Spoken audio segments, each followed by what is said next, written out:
All right, I am going to create two designs at the same time to show you different options. We're going to be shopping at the store for a large square, a large triangle, and two small squares. At your table, you're only going to need glue and scissors for today's project. So I'm going to slide these small squares to the side.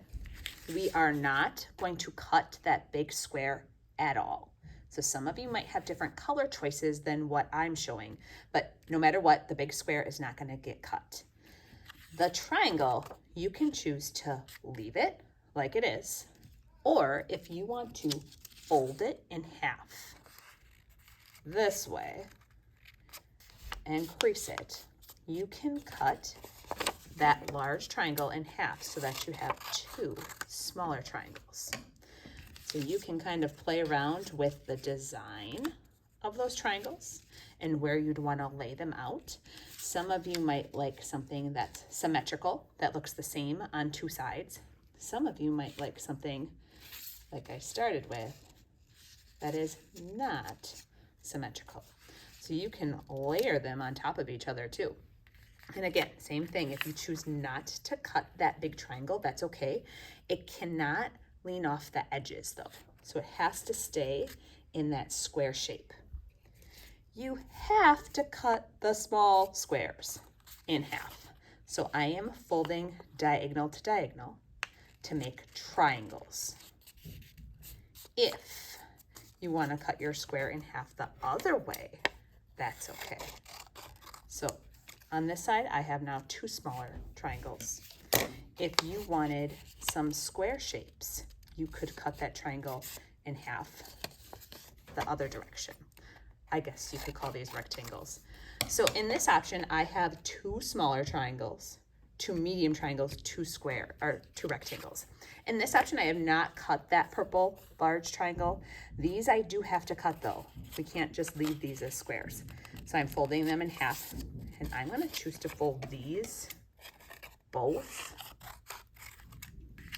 like triangles.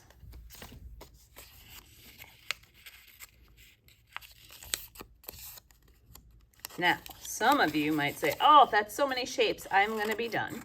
Some of you might want even more of a challenge, and you might choose to fold again to get more shapes. As you're folding and cutting these shapes, we are not having any scraps. That means I'm not chopping off an edge and not using it. All of these papers are staying as geometric shapes. So I started both of these designs with the same shapes, but my results, my finished project, is going to look very different. Same thing with our class. You're all starting with the same shapes, but everyone's is going to look entirely different. You get to decide what that's going to look like.